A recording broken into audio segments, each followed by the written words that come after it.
Hola jóvenes, ¿qué tal? Sean todos bienvenidos nuevamente a su clase Sistema Penal Acusatorio 2. Es un gusto estar nuevamente con ustedes en esta semana donde hemos estado reflexionando acerca del nuevo sistema de justicia penal. Como le recordarán, la clase pasada estuvimos trabajando precisamente en esa etapa tan muchas veces preocupante para la víctima, muchas veces de mucha inquietud para el imputado, muchas veces para las partes como es el Ministerio Público y el juez, poder hacer de manera inequívoca y justa la sentencia y la reparación del daño en el caso de las partes. Hoy vamos a continuar nuevamente con su materia de sistema penal acusatorio y vamos a hablar de una parte que yo considero muy importante, por lo cual la tuve que dividir en dos y me refiero a lo que es la etapa intermedia. Fíjense que al estar revisando la teoría, al estarla comparándolo con la práctica, con todo lo que realmente se hace en una audiencia de juicio, me queda muy claro hasta dónde la importancia de todas las partes que participan en ese proceso. Tanto el doctor Miguel Carbonell, como Luis Rodríguez Manzanera, como Hilda Marchori, como otros autores que han aportado bastante a este nuevo sistema de justicia penal, yo puedo llegar a muchas conclusiones que hoy por hoy el sistema jurídico mexicano es bueno.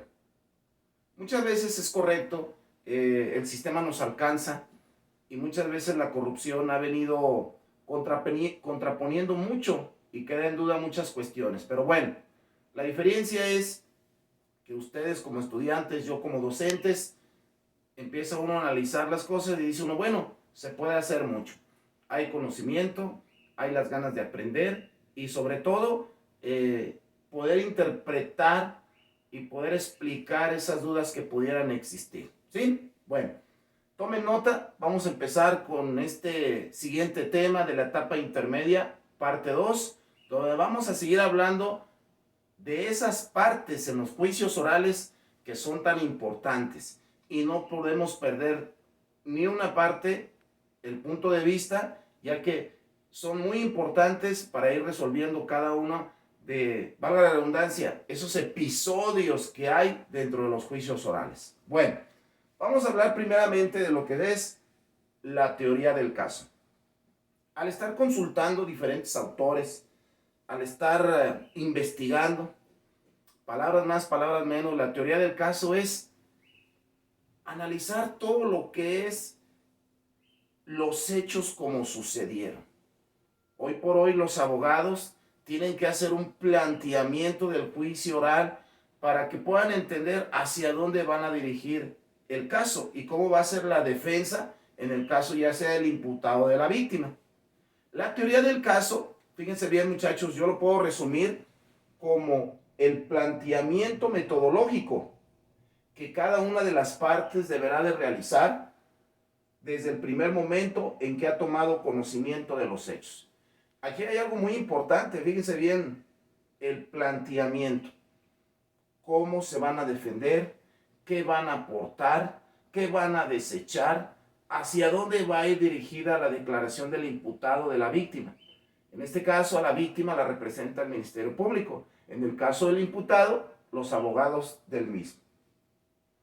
Hablar de esta parte, ¿sí? Hablar de esta parte tan interesante, yo lo puedo dirigir hacia una finalidad. Y la finalidad es de proporcionar un significado u orientación a los hechos. Normas jurídicas, ya sean sustantivas o procesales, así como material probatorio. ¿De dónde vamos a sacar esa información? Recuerden que ustedes como profesionistas en la materia de criminalística, todo lo que ustedes aporten, digamos, en la recolección de los hechos, en una escena del crimen o en un lugar de los hechos, pues van a servir precisamente para aportarlos en la audiencia de juicio. Recuerden que ni los abogados, recuerden que ni el Ministerio Público, ni la Policía Investigadora estuvieron en el lugar de los hechos. Los que llegan al lugar de los hechos es el primer respondiente y la policía con capacidades para procesar la escena del crimen. Por lo tanto, en eso es en lo que se van a basar, ¿sí? Entonces, en esta etapa intermedia, ¿sí? Es importante también subrayar en relación a la investigación, donde, en este caso, la defensa conoce la carpeta de investigación y en base a ella es como va a plantear la defensa o la teoría del caso. ¿Sí me explico? El abogado tiene la obligación de leer, de realizar entrevistas, de realizar, no puedo decir que interrogatorio, porque el interrogatorio solamente lo hace la policía, el juez o el Ministerio Público. Mas, sin embargo, tiene que plantear la defensa. Entonces, prácticamente la teoría del caso, muchachos, es cómo va a planear esa defensa con los argumentos que se tienen. Entonces, el hablar del planteamiento, el hablar de esa estrategia, es verificar los datos de prueba. En general, lo que cuenta la fiscalía para poder realizar esa entrevista previa. Entonces, en materia de juicios orales, yo considero esta etapa intermedia donde se pueden desechar. Si recuerdan, en la clase pasada les hablábamos del video de Carla Pratt, donde hablaba del colador, en sentido figurado, en el cual vamos a desechar o vamos a quitar lo que no nos sirva y verdaderamente aportar en esa etapa intermedia lo que verdaderamente puede tener algo relevante para que el juez lo tome en cuenta. Entonces, la teoría del caso se va a sostener en 3 elementos. Fíjense bien, pregunta de examen. 3 elementos.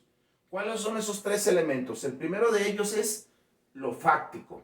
Fíjense bien, en materia de derecho hay muchos conceptos que a lo mejor yo lo veo, que dice uno, bueno, esa palabra pues, no tiene mucha relación, mas sin embargo, recuerden que el derecho es cuadrado y tiene uno que buscar una definición que lo pueda relacionar o correlacionar uno con otro. Entonces, el primero de ellos es fáctico.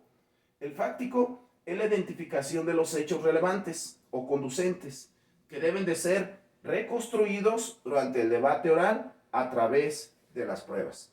Recuerden que hoy por hoy en el nuevo sistema de justicia penal las pruebas aportadas en los casos pues, van a ser muy importantes y por lo tanto esas pruebas ¿quién las va a aportar? La policía como responsable, como primer respondiente en representación del Estado. Entonces es muy importante esa parte, lo fáctico. Y cuando hablamos de lo fáctico, fíjese bien, quiero aunar un poquito más en esto, se refiere a esos hechos que contienen la acción, en este caso, en circunstancias de modo, tiempo y lugar, y sobre todo los instrumentos utilizados y el resultado de la acción o las acciones realizadas. Recuerden que en el nuevo sistema de justicia penal llamarán a los peritos, llamarán a los policías y mediante un juramento ante la autoridad declarar en relación a lo que ellos llenaron en la carpeta de investigación. Recuerden en clases anteriores, no podrán leerlo, tendrán que testificar de manera oral cómo acudieron a esa escena. Número 2, lo jurídico, su nombre lo dice, jurídico, leyes. En este segundo elemento es considerado como el punto de partida para el inicio de la investigación. Se fundamenta en la adecuación típica de la conducta y de los hechos. Recuerden, vamos a revisar la carpeta de investigación, vamos a revisar las declaraciones de los testigos, del imputado, de la víctima, ¿sí? En el cual se va a sustentar mediante ese tipo de documentos, ya que el marco legal que dispone la ley y sobre todo el encuadramiento de los hechos dentro de la norma penal aplicable para que sea considerado como un delito. Recuerden que cualquier conducta que no esté tipificada en el Código Penal como un delito, pues no puede ser concebido como tal. Entonces lo jurídico nos permite analizar y ver realmente qué pruebas se van a desechar y qué pruebas sí podremos presentarlas al juez de juicio oral para que determine o no la culpabilidad de alguien. Y el tercero, que es el probatorio. Aquí viene una parte muy importante en la fase intermedia. Este nos permite establecer cuáles son las pruebas más convenientes que soporten la conducta punible. ¿Qué significa la palabra punible? Castigable. Entonces, vamos a ver realmente cuáles son esas pruebas que pueden servir de manera eficaz, de manera expedita, de manera que puedan consideradas como el juez como parte importante y sobre todo que tenga una responsabilidad del acusado, ¿sí? No hay así como que yo pienso, yo creo, no. El juez lo que quiere ver realmente a través del conocimiento científico que los peritos lo aplican, a través de una declaración, a través de la fotografía forense, a través de videos, los cuales van a aportar, en este caso, como una prueba, de tal manera para que ya sea el imputado o la víctima lo pongan a favor de su defensa o en contra como prueba del imputado. Entonces, esas tres partes son muy importantes en la fase intermedia. Bueno, continuamos.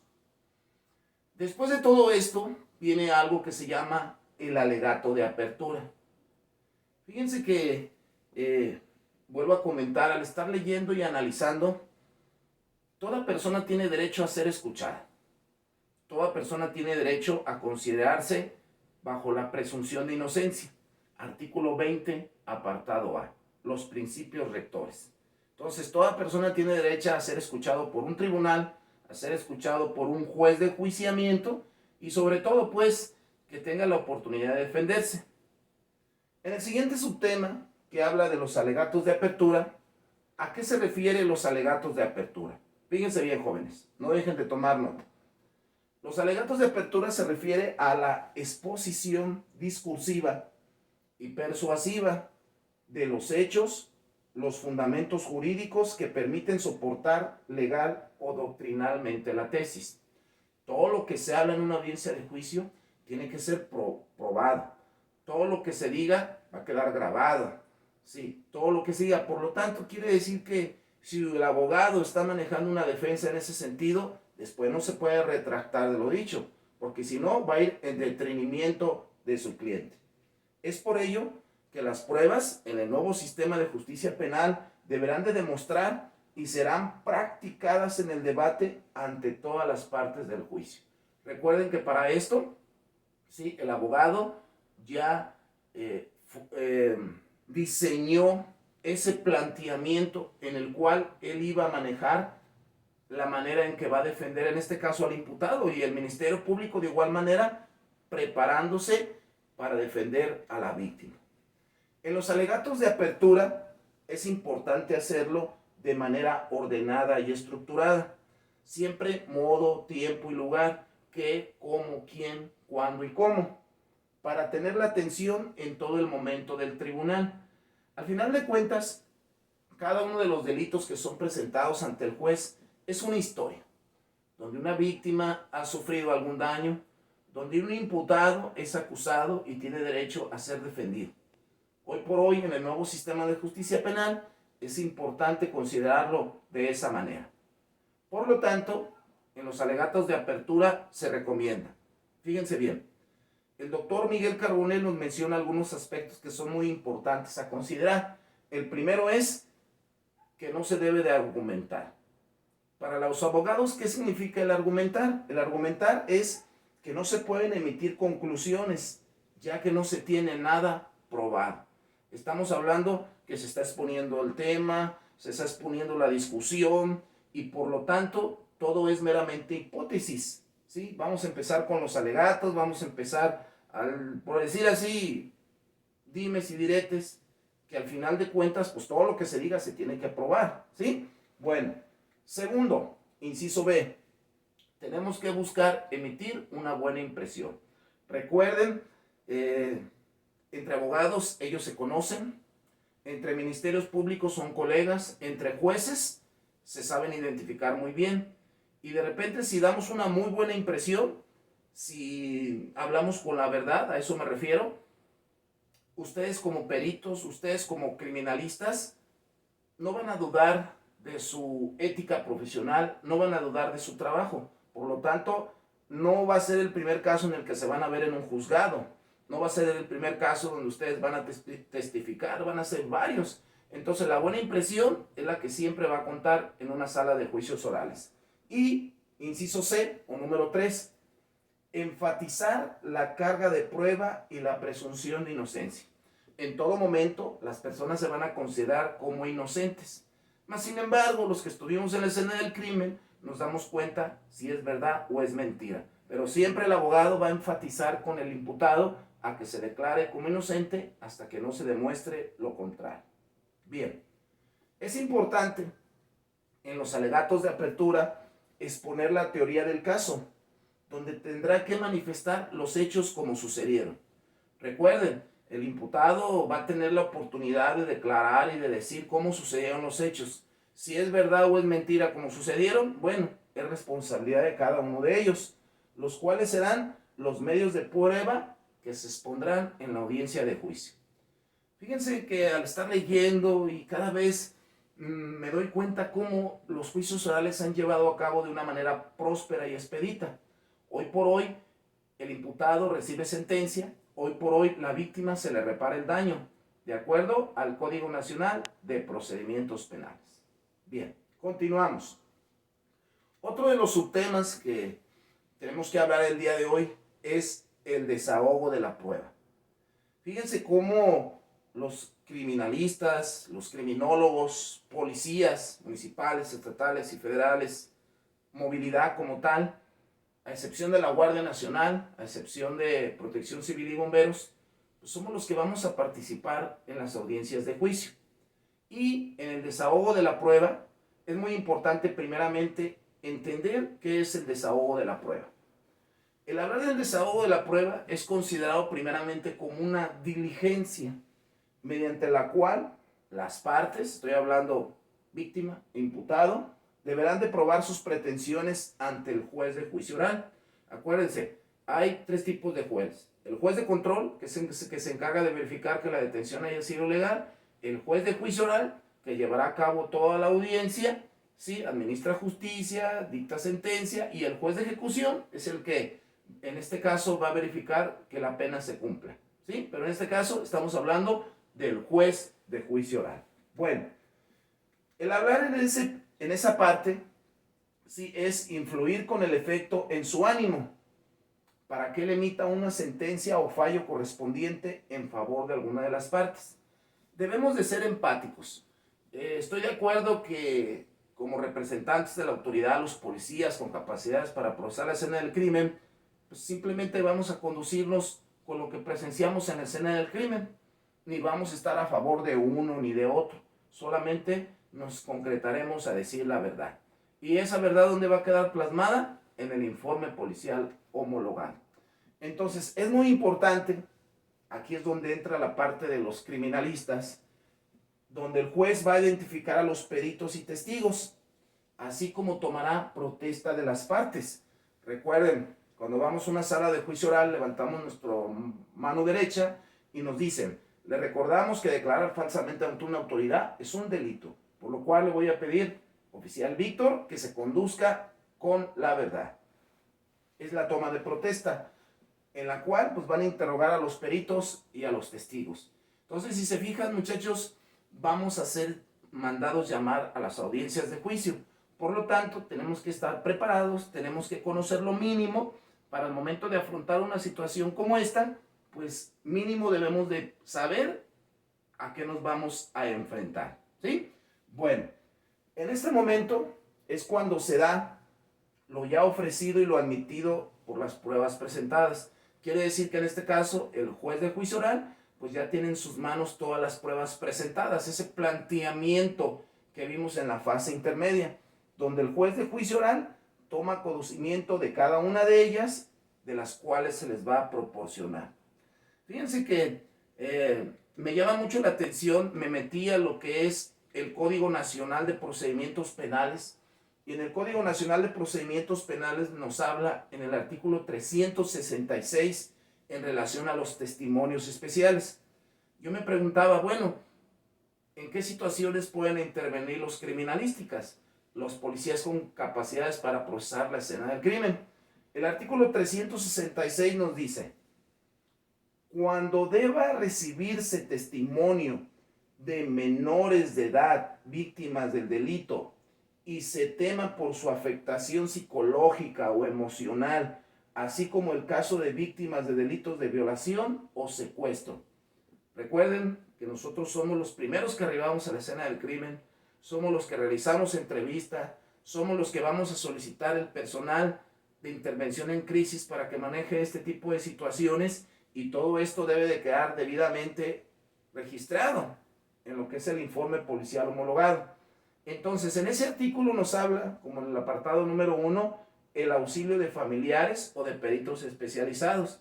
En este caso, si hablamos de un abuso sexual a un menor de edad o una violación, los familiares son los primeros en el contacto, y luego los peritos especializados. Si recuerdan ustedes, los que me acompañaron al Instituto de la Mujer, pudieron ver en cada uno de los currículum cómo había peritos especializados en la materia. Ahí encontramos peritos especializados en violencia intrafamiliar. Número 2, en la sala de juicios orales también se van a apoyar con técnicas audiovisuales. Imagínense cómo para la víctima, un niño o una niña, poder confrontar al imputado en un juicio, en un careo, pues sería la muerte para ellos. Por lo tanto, en los juzgados se harán de llegar por ejemplo, no sé si recuerdan en la cámara de Gesell, cómo hay un vidrio donde nosotros sí podemos ver hacia adentro, pero ellos hacia afuera no, simplemente para identificar al causante, para identificar al autor motivado, podemos llamarle así. ¿Sí? Entonces, esta parte es muy importante, y si se fijan, pues no deja de participar en este caso el criminólogo, el criminalista. Fíjense que hay preguntas que durante este tema yo me he hecho y creo que es importante comentárselas. Primero, ¿existen excepciones a una obligación de una comparecencia? ¿Qué significa esto?